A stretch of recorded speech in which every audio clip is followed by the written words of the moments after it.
Hello friends, आज की video में हम बात करने वाले हैं मनी मैनेजमेंट को लेकर।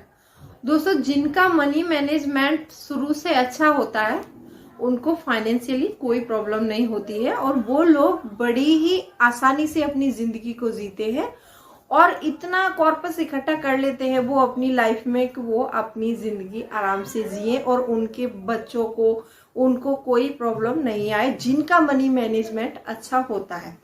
और जिनका मनी मैनेजमेंट अच्छा नहीं होता है उन लोगों को बहुत सारी दिक्कत आती है।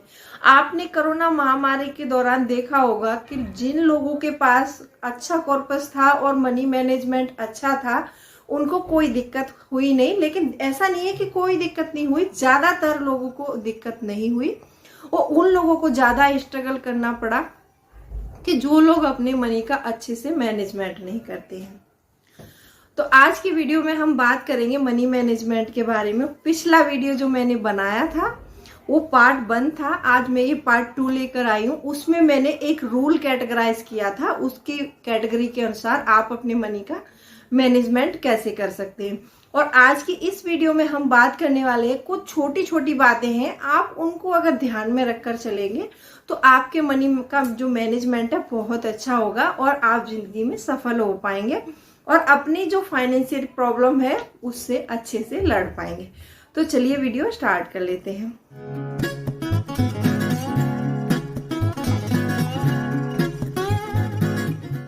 Hello friends, welcome back to my channel. कैसे हैं आप लोग?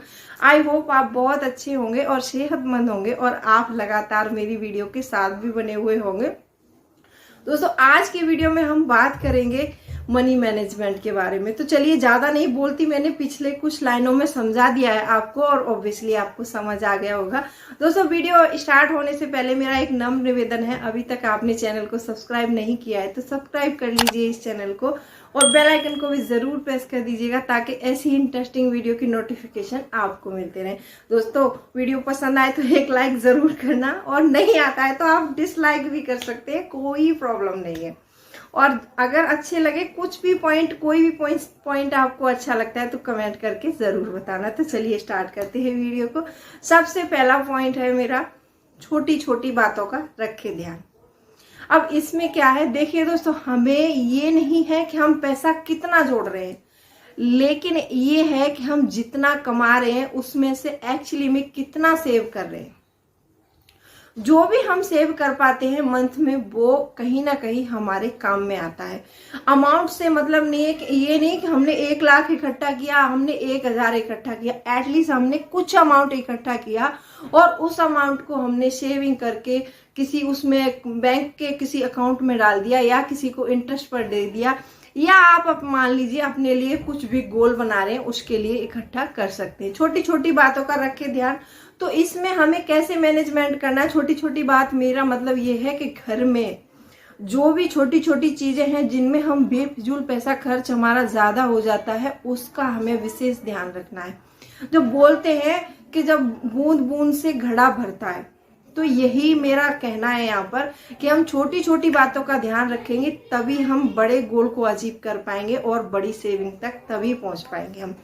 तो इसमें छोटी छोटी बातों में क्या आ जाता है, जैसे मान लीजिए आपकी इलेक्ट्रिसिटी कितनी खर्च हो रही है दिन में, उसका ध्यान रखिए।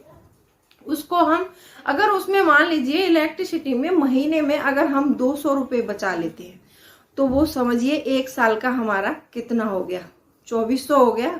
2400 का अमाउंट हमारे लिए बहुत महत्वपूर्ण है। दोस्तों, पैसा कमाना जितना कठिन है बचाना उससे भी ज्यादा कठिन है।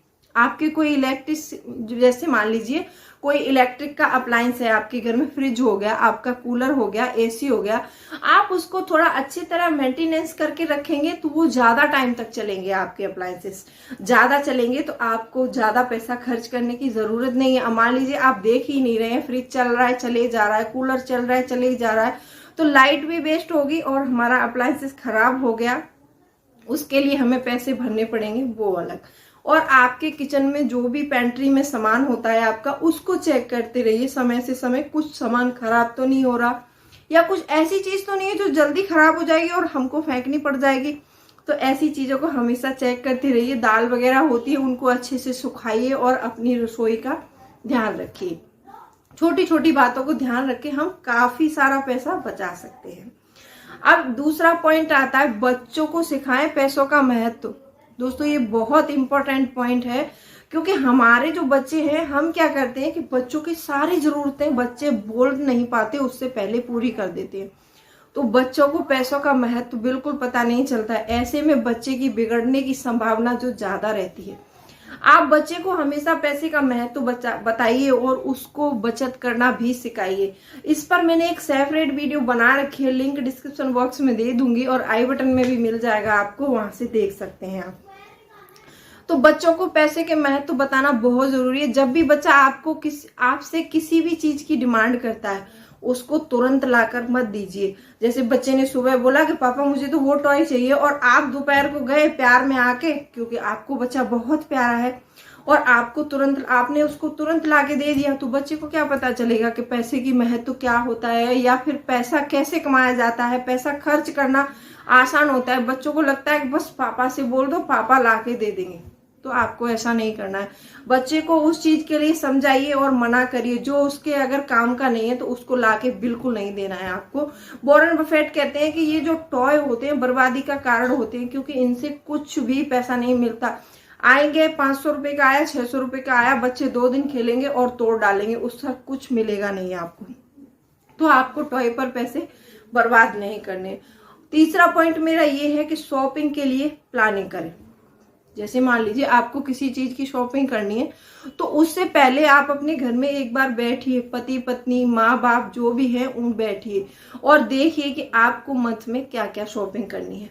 जो आपकी जरूरत की चीजें हों उनकी आप एक लिस्ट बना लीजिए। लिस्ट बनाने से होता क्या है कि आपका टाइम भी बचता है, और आप जब मार्केट में जाते हैं तो आपका ध्यान केवल लिस्ट पर और उस सामान पर होना चाहिए, ना कि इधर उधर के सामान पर। हम क्या करते हैं कि हमें शॉपिंग करने जा रहे हैं और हम बिना लिस्ट के शॉपिंग करने के लिए निकल जाते हैं। हमें ये पसंद आ गया वो भी ले लिया, वो पसंद आ गया वो भी ले लिया। घर आके फिर पता चलता है कि हमें इन चीजों की जरूरत ही नहीं थी और हमने ये चीजें बेफिजूल में खरीद ली। तो स्मार्टली शॉपिंग करिए। कभी भी शॉपिंग पर जाना है तो सबसे पहले आप बैठकर लिस्ट बनाइए, अपने बच्चों को शामिल कीजिए। बच्चों की पढ़ाई से रिलेटेड कोई चीज चाहिए आप उसको ले आइए, आपको कोई चीज चाहिए आप उसको ले आइए। अपने सारे खर्चे को नोट डाउन करके एक बार और लिस्ट प्रिपेयर कीजिए शॉपिंग जाने से पहले कि ये चीज जरूरी है इस मंथ में, तो हम इस मंथ में ये खरीदेंगे। अगर आपको चाहिए कि ये चीज 2-3 महीने बाद चाहिए होगी आपको, तो उस चीज को उस समय आपको नहीं खरीदना है। क्या पता बीच में आपको कोई ऐसी इमरजेंसी आ जाए कि पैसे की जरूरत पड़ जाए, तो वो पैसा आप कहाँ से लाएंगे। तो आपको ऐसा नहीं करना है। शॉपिंग जाने से पहले आपको अपनी जो है लिस्ट प्रिपेयर करनी बहुत जरूरी है। आप कभी भी देखते हैं, चौथा पॉइंट मेरा ये है कि टूर को पहले से प्लान करें। दोस्तों मैंने पिछले वीडियो में भी कई बार बताया है कि आपको जो अपने उसके लिए है, जो बोलते हैं ना, जैसे कहीं घूमने जाना है आपको, गर्मियों में या छुट्टियों में कहीं घूमने का प्लान है और आपको पता है कि हम यहाँ पर हर साल जाते हैं। कभी बच्चे जिद करते हैं कि पिकनिक के लिए जाना है, उसको पहले से प्लान करके रखिए। आपको कहीं घूमने जाना है तो पहले से प्लान करना इसलिए जरूरी है। मान लीजिए आप कहीं तत्काल में टिकट लेते हैं, हम लोग कभी आपने देखा होगा कि जब हम तत्काल में ट्रेन की टिकट लेते हैं तो कितनी महंगी पड़ती है और हमें सीट भी नहीं मिलती, पैसा भी एक्स्ट्रा देते हैं और हमें सीट भी नहीं मिलती है।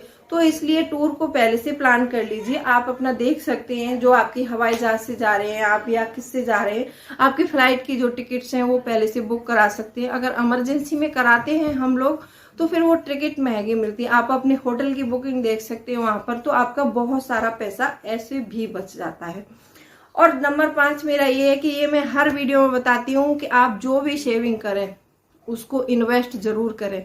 इन्वेस्ट करना बहुत जरूरी है। जो आप मान लीजिए आप कुछ पैसे बचा के आप सेविंग करते जा रहे हैं, आप उस पैसे को एक सेविंग अकाउंट में डाल देते हैं।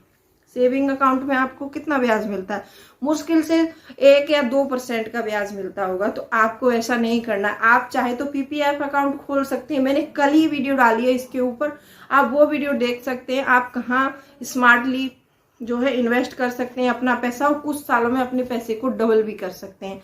तो आपको पैसे को इन्वेस्ट करते रहना है। हाँ, जो भी सेविंग करते हैं आप उसमें से थोड़ा सा पैसा निकाल के आप अपने इमरजेंसी फंड में डाल सकते हैं और थोड़ा सा पैसा निकाल के आप अपने घर में हार्ड कैश रख सकते हैं।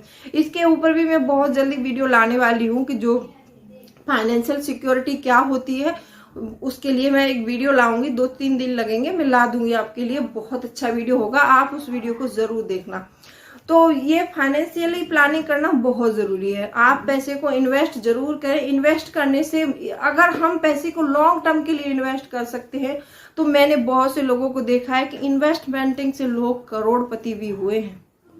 6वां पॉइंट मेरा ये है कि हर मंथ का आप अपना बजट बनाएं। ये मैं हर वीडियो में बताती हूँ दोस्तों। बजट बनाना इतना जरूरी है कि बहुत ज्यादा जरूरी है बजट बनाना। अगर आप बजट से नहीं चलेंगे तो आपकी सैलरी से कुछ नहीं होगा। आपको मंथ में कर्जा लेने की जरूरत भी पड़ सकती है अगर आप बजट से नहीं चलते हैं। और आप बजट से चलते हैं तो आप बखूबी अपनी सैलरी को अच्छे से मैनेज कर पाएंगे और आप कुछ पैसे भी बचा पाएंगे अगर आप बजट से चलेंगे। मैं ये नहीं बोलती, आप सिर्फ 2 महीने ये करके देख लीजिए। आप एक तो नोट डाउन करने की आदत डाल लीजिए, अपने जो भी फालतू के खर्चे हैं उनको रोक दीजिए। थोड़ा सा करके देख लीजिए 1-2 महीने। अगर आपको फायदा होता है तो आप करिए, अगर फायदा नहीं होता है तो आप बिल्कुल मत करिए। अगर ज्यादा नहीं बोलती, आप 2 महीने करके देखो, बजट से अपनी फैमिली को चला के देखो, कुछ सेविंग तो करके देखो। फिर पता चलेगा कि सेविंग का महत्व हमारे जीवन में क्या होता है और पैसा हम क्यों बचाते हैं और क्यों बचाना जरूरी है। तो ये थे कुछ मेरे 6 पॉइंट्स। अगर इसमें से कोई भी पॉइंट्स आपको पसंद आया हो तो वीडियो को लाइक कर देना, और अभी तक आपने चैनल को सब्सक्राइब नहीं किया है तो सब्सक्राइब करिए अपने इस चैनल को, और बेल आइकन को भी जरूर प्रेस कर दीजिएगा ताकि ऐसी इंटरेस्टिंग वीडियो के नोटिफिकेशन आपको मिलते रहे। चलिए मिलती हूँ अगले वीडियो में, तब तक के लिए bye bye. Thanks for watching.